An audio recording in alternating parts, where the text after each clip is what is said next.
Саламатсыңарбы? Кайрадан сабактан жолугушканыма кубанычтамын. Бүгүнкү сабактын темасы жарыктын толкундук табияты, анын негизинде түшүндүрүлүүчү кубулуштар. Биринчи суроо: жарыктын интерференциясы, Френелдин бипризмасы.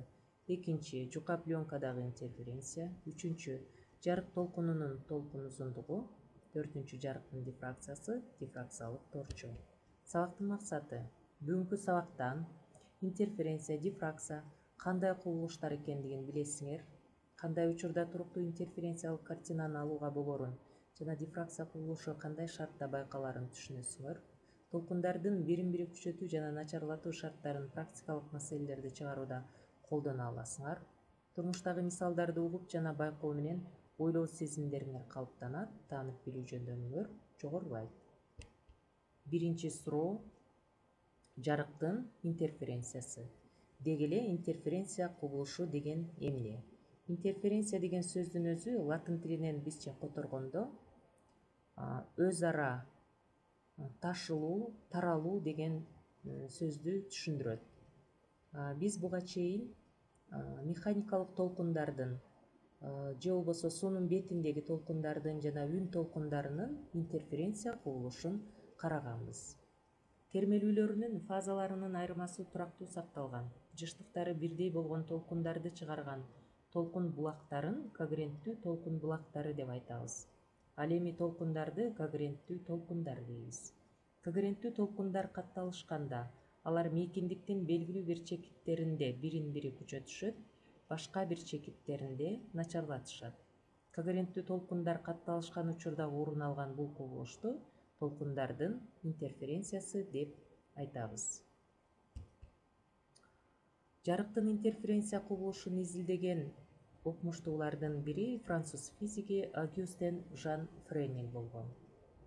Ошол убакка чейин ар кандай тажрыйбалардын натыйжасында ар түрдүү булактардан чыккан жарык толкундарынын бири-бирине кошулууда интерференцияланышпай тургандыгы далилденген.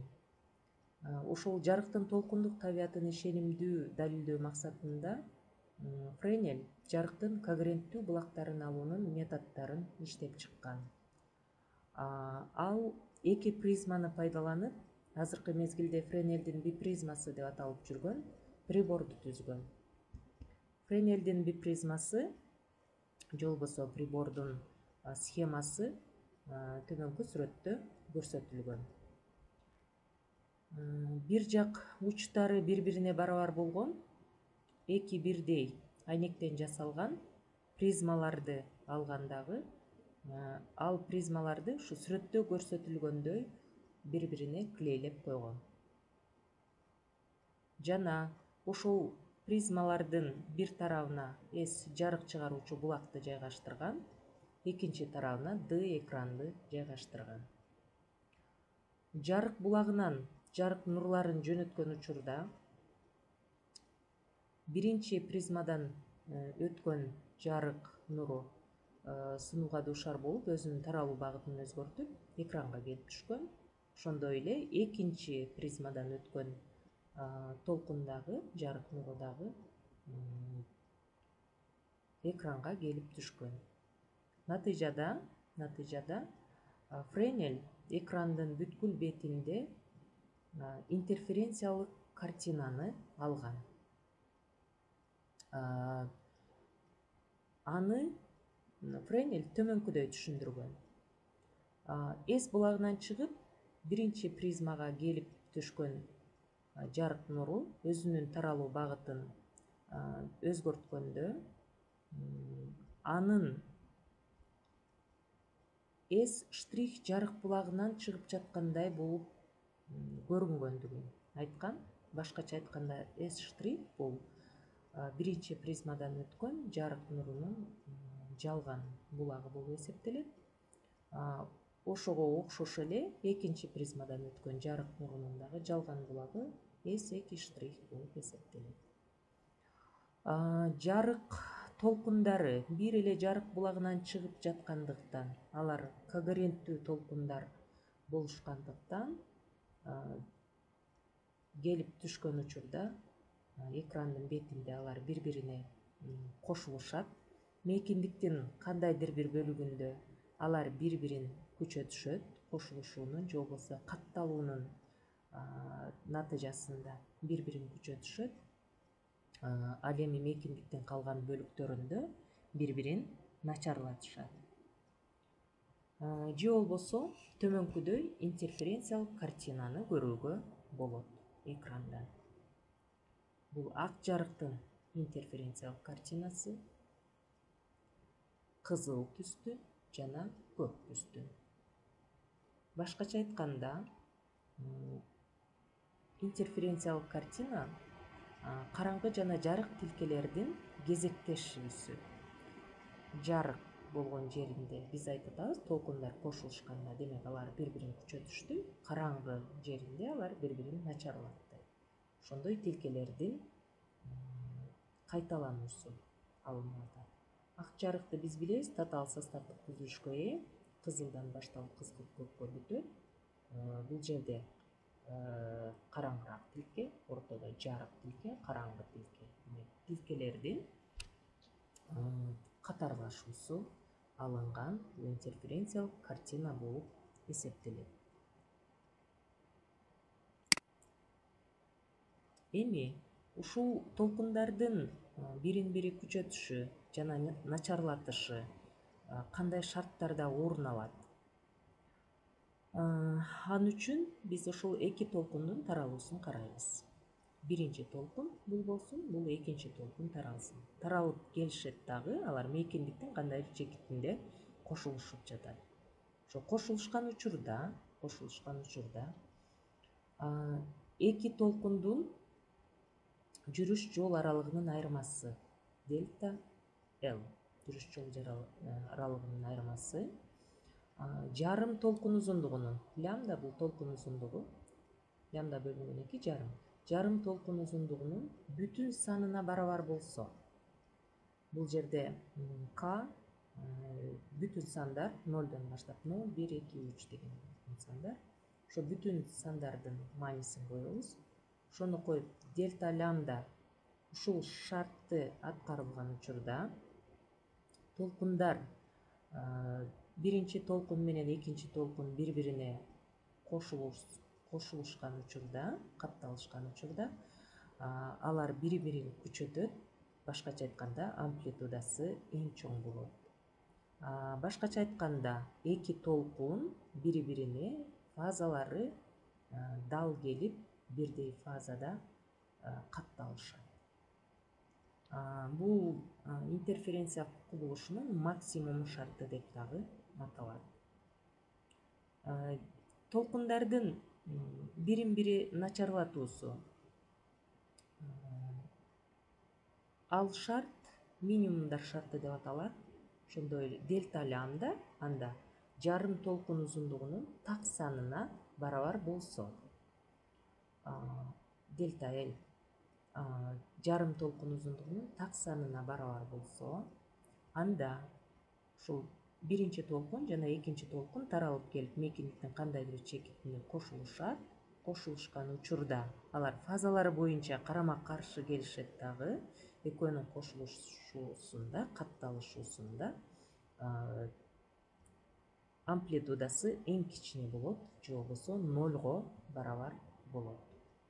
Ушул эки шарт аткарылганда интерференция кубулушунун толкундардын бирин-бири күчөтүшү жана начарлатышы орун алат.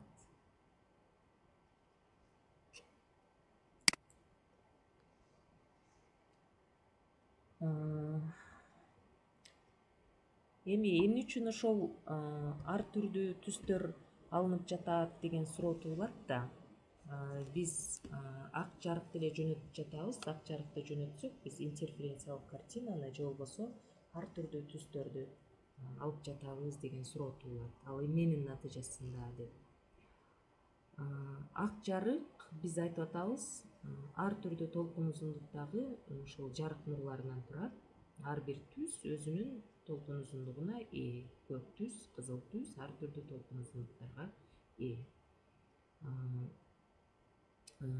эгерде алардын бири күчөсү ушул ак жарыктын составындагы толкундардын ичинен бири күчөсү кызылы же жашылы же сарысы күчөсү жарык ошол түстө болуп калат. Ошол түстө болуп калат дагы. Эгерде начарласа, жарыктын калган бөлүгүнүн түстөрү өзгөрөт. Натыйжада ошол бипризмада биз экранда караганда интерференциялык картинаны алып атабыз го. Чындыгында ак жарык деле жөнөтүп атабыз. Бул жерден ак жарыктыгын алышыбыз керек эле. Биз түрдүү түстөрдү алып жатабыз. Ошо натыйжада биз жарыктын актагын эмес, ошо түрдүү картиналарды алабыз. Ушинтип когеренттүү жарык толкундары катталышып, алар бири-бирине кошулушуп, мейкиндиктин бир бөлүгүндө алар бири-бирин күчөтүшөт, башка бир бөлүгүндө начарлатышат. Ушул жарыктын интерференция кубулушу болуп эсептелет. Жарыктын интерференция кубулушун изилдөөчүлөрдүн бири англиялык физик Томас Юнг болгон. Томас Юнг жука пленкадагы интерференцияны түшүндүргөн. Башкача айтканда, пленканы ала турган болсок, жука пленка ал кандайдыр калыңдыкка ээ болот. Ошол жука пленкага жарык булагынан жарык нурларын жөнөтүп көрөлү. Биз эки гана нурду алып атабыз. Томас Юнг эки гана нурду алган. Биринчи нур пленканын бетине түшөт дагы, ушу жарыктын чагылуу законунун натыйжасында чагылууга дуушар болот. Жарыктын пленканын сырткы бетинен эле чагылып кетет. Экинчи нур пленка тунук болгондуктан ал сынууга дуушар болот. Таралуу багытын өзгөртөт, өтөт пленка аркылуу. Пленканын ички бетинен чагылат дагы. Ички бетинен чагылып, биринчи сырткы бетинен чагылып кеткен нурга ушул чекитте келип кошулат. Кошулуп эки нур таралып кетет андан ары. Адам жука пленканы карап турганда ушул чекитте, пленканын бетинде интерференциялык картинаны көрөт. Интерференциялык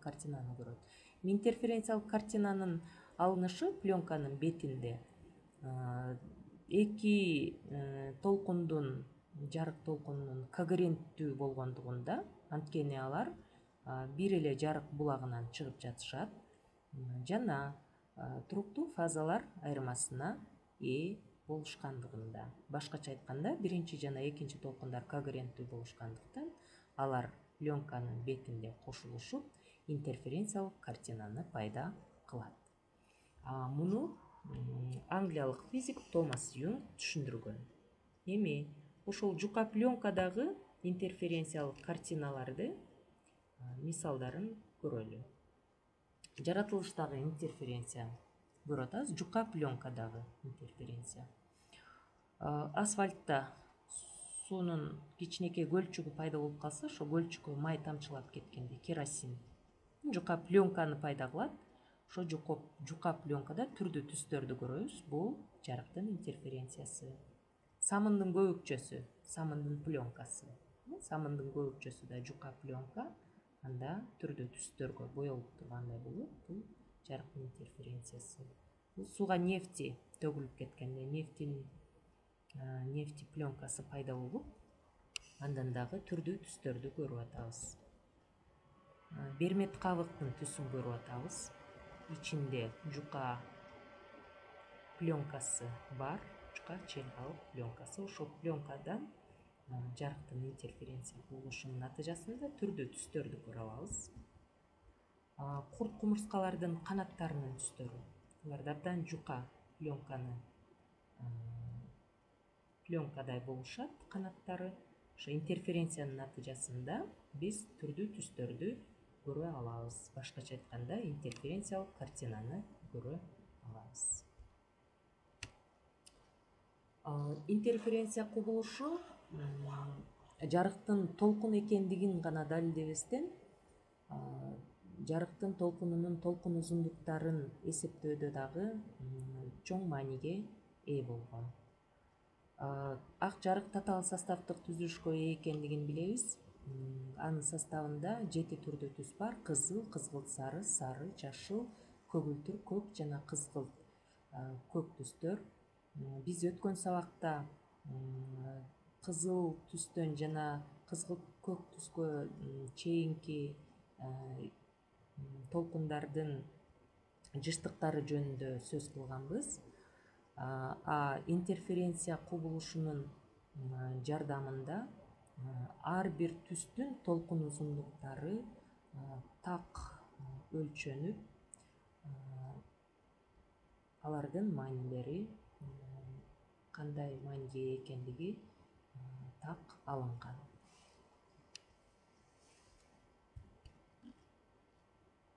Кийинки суроо жарыктын дифракциясы. Дифракция кубулушу деген эмне?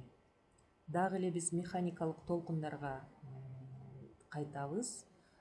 Биз буга чейин ошо суунун бетиндеги толкундардын, ун толкундарынын дифракция кубулушун караганбыз. Ал ошол толкундардын тоскоолдуктардан жана көзүнөкчөлөрдөн ийилүү менен өтүү кубулушун дифракция деп айтабыз. Дифракция деген сөз өзү латын тилинен которулганда, бизче которгондо ийилүү дегенди түшүндүрөт. Эми жарыктын дифракция кубулушун аныктаган окумуштуулардын бири Томас Юн 1802 жылы ал дифракция кубулушунун орун алышын көрсөткөн классикалык тажрыйба жүргүзгөн. Тунук эмес 2 экран алган. Бул биринчи экран, сүрөттө көрүнүп тургандай, бул экинчи экран. Алардын биринчисине төнөгүч менен бир көзүнөкчө жасаган, төнөгүч менен. Ал эми экинчисинде бири-бирине жакын болгон аралыкка 2 көзүнөкчөнү жасаган. Экрандын биринчи бир көзүнөгү бар тарабына жарык булагын койгон. Ал эми 2 көзүнөкчөдөн чыккан жарыктын жолуна, жарык нурларынын жолуна экранды койгон. Эми дифракция кубулушун аткарылуу шарттарын биз жакшы билебиз. Ошол тоскоолдуктардын өлчөмү же көзүнөкчөнүн өлчөмү жарык толкунунун узундуктарына барабар болгондой өлчөмдө болуш керек. Эми жарык толкунунун толкун узундуктарынын маанилерин көрдүк биз азыр. Алар абдан кичине, демек көзүнөкчөлөр ошондой өлчөмдө болууга тийиш эле. Ошол максатта ошол төнөгүч менен абдан кичинекей өлчөмдөгү көзүнөкчөлөрдү жасаган Юн. Жана биринчи көзүнөкчө аркылуу жарык нурун жөнөтүү менен, жарык толкундарын жөнөтүү менен ал ошол экранда, акыркы экранда ирети менен алмашып турган ачык жана караңгы тилкелерди көргөн, башкача айтканда интерференциялык картинаны алган.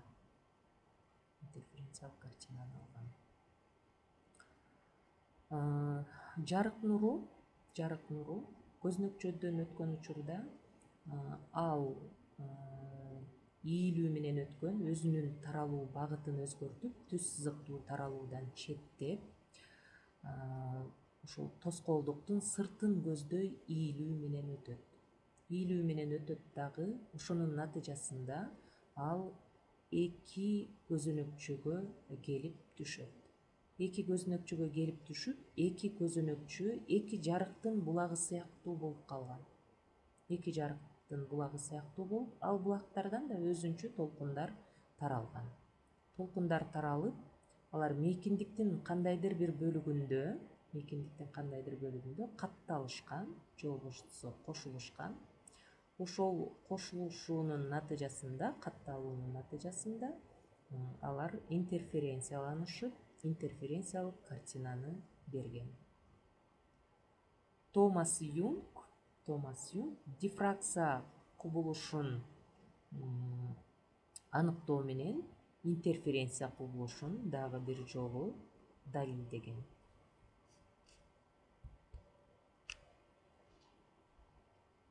Бул бир гана көк жарыктын интерференциялык картинасы, же болбосо ошол дифракциясын карап атабыз. Жарыкты көк түстөгү гана жарык толкунун жөнөткөнүбүздө. Ал бул жерде спектрде да көрүнүп турат. Кызыл, кызгылт сары, сары, жашыл, көгүлтүр, көк. Толкун узундугу 463 нанометр аралыкта жатат деп турат. Биринчи көзүнөкчөдөн өтөт, эки көзүнөкчөгө келип түшөт, эки көзүнөкчөдөн өтүп, булар когеренттүү толкундар болгондуктан бири-бирине катталышат дагы интерференциялык картинаны алат. Бири-бирин күчөтүшөт, начарлатат, күчөтөт, начарлатат. Күчөткөн жерде амплитудасы эң чоң көрүнүп тургандай бул жерде. Начарлаткан жерде амплитудасы эң кичине, 0. Дагы күчөткөн жерде амплитудасы эң чоң, бири-бирин начарлаткан жерде амплитудасы эң кичине. Дифракция кубулушунун натыйжасында атайын дифракциялык торчо деп аталган прибор жасалган. Ал сүрөттө көрүнүп турат. Тунук эмес аралыктар менен бөлүнгөн эң көп, эң кууш жылчыктардын жыйындысы. Башкача айтканда, кандайдыр бир катуу металлга эң көп жылчыкчалар сызылып чыгат экен. Бул жерде чоңойтуп көрсөтүп койгон четинде атайын. Демек, кара болуп турган жерлер булар тоскоолдуктар, же болбосо тунук эмес аралыктар. Ал эми ак болуп турган жерлери булар жылчыкчалар. Демек, көптөгөн жылчыкчалардын жыйындысы болуп атат, ортосу тунук эмес аралыктар менен бөлүнүп турат. Ушул дифракциялык торчонун атайын формуласы бар. Ал D барабар A плюс B деп жазылат. D мында дифракциялык торчонун мезгили деп аталат. Дифракциялык торчонун мезгили. Ал эми дифракциялык торчонун мезгили D барабар 1 бөлүнгөн N-ге барабар. N мында тилкелердин саны. Канча тилке болсо, ошол тилкелердин саны N-ге барабар. Дифракциялык торчонун мезгили ошол мезгили А жылчыкчалардын өлчөмү менен Б тунук эмес аралыктардын өлчөмүнүн суммасына барабар экен мезгили. Ал эми дифракциялык торчонун мезгилин да таба алат экенбиз. 1 бөлүнгөн N тилкелердин санына бөлгөнгө барабар экен. Ошондой эле D синус фи барабар К лямбда формуласы менен аныкталган максимум шарты. D синус фи барабар 2К плюс 1 лямбда бөлүнгөн 2 формуласы менен аныкталган. Бул минимум шарты болуп эсептелинет. Мында К бүтүн сандар 0, 1, 2, 3 лямбда толкун узундугу, D дифракциялык торчонун мезгили. Ал эми фи бул максимумдарды байкоо бурчу болуп эсептелет. Ал эми К бүтүн сан жана ошол дифракциялык максимумдардын катарын түшүндүрөт. Канчанчы катар экендигин. Лямбда толкун узундугу. Ушундай формулалардын жардамы менен дифракция кубулушуна тиешелүү болгон атайын практикалык маселелерди чечүүгө болот.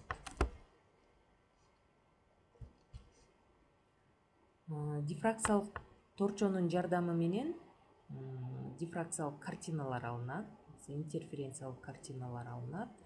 ак жарыктын дифракциялык картинасын көрүп турабыз бул жерде. Жарык булагынан ак жарыкты жөнөткөн учурубузда бул дифракциялык торчо, кууш жылчыкчалар башкача айтканда. Эми ошол кууш жылчыкчалар аркылуу өткөндө алар жылчыкчалардын сыртын көздөй ийилишет дагы өзүнүн таралуу түз сызыктуу таралуу багытын өзгөртүп төмөнкүдөй түстүү картинаны берет. Ар кандай тоскоолдуктардан жана жылчыкчалардан өткөн дифракциялык картиналарды салыштырып көрөлү. Бул жерде жарыктын жолуна ийнени коюптур, ичке ийне. Ушул ийнени койгон учурда анын дифракциялык картинасы төмөнкүдөй болот. Тегерек көзөнөкчө койгонубузда көзөнөкчө аркылуу өткөндө түз сызыктуу таралуудан чектөө менен төмөнкүдөй сүрөттөлүштү берет бизге. Бул жерде кичинекей шарикти тоскоолдук кылып, ак жарыктын жолуна кичинекей шарикти коюп атат, тоскоолдук. Анда төмөнкүдөй сүрөттөлүштү алып атабыз. Жана ошондой эле ийненин өлчөмүнө барабар болгондой жылчыкча аркылуу өткөргөн учурубузда жарык нурларын анда төмөнкүдөй дифракциялык картина алынат. Демек, жарыктын дифракциясы аныкталып, жарыктын толкундук касиетке экендигин дагы бир жолу далилдеп жатат. Бүгүнкү теманы жыйынтыктоодо ошол когеренттүү жарык толкундарынын катталышы, кошулушу орун алганда бул толкундар мейкиндиктин бир бөлүгүндө бирин бири күчөтөрү, башка бөлүгүндө начарлатуусу белгилүү болду. Бул жарыктын интерференция кубулушу экендигин билдик. Ошондой эле бизди курчап турган табиатта эч кандай боек жок. Толкун узундуктары ар түрдүү болгон жарык толкундары гана бар.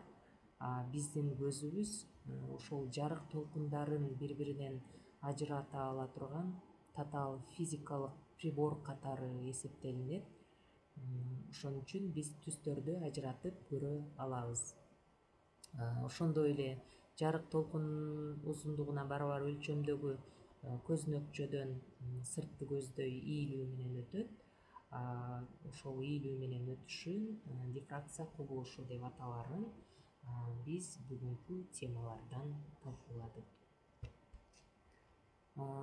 Үй тапшырмасына мен атайын 2 эксперименталдык тапшырманы тандап алдым. Ал төмөнкүдөй. Биринчи тапшырма: картондун бөлүгүн алып, ийне менен көзөнөк жасагыла. Мисалы үчүн, ушул китептин бетине барабар, тетрадьтын бетинин аянтына барабар болгон аянттагы картондун бөлүгүн алгыла да ийне менен кичинекей көзөнөк жасагыла. Ошол көзөнөк аркылуу жанып турган электр лампасынын зымын карагыла. Эмнени көрдүңөр, түшүндүрүп бергиле. Ошондой эле ошол жанып турган электр лампасынын зымын канаттуунун канатынын талы аркылуу, канаттуунун канатын табасыңар, ошонун бир талын алып, бир талы аркылуу карап көргүлө. Канаттуунун канатынын талын алганыңарда ал дагы дифракциялык торчого окшошуп жатат. Ортолорунда жылчыкчалар бар. Мындай караганда так эмес, бирок ошо дифракциялык торчого мисал боло алат. Биздин кирпиктерибиз дифракциялык торчого мисал боло алат. Так ошондой эмес, бирок ошо мисал кылсак болот экен. Караңгы жарык бөлүктөр менен бөлүнүп атат. Канатынын талы аркылуу, анан капон материалы аркылуу карап көргүлө. Эмнени байкаганыңарды түшүндүргүлө. Ушуну менен сабагыбыз соңуна чыкты. Көңүл бурганыңыздар үчүн чоң рахмат.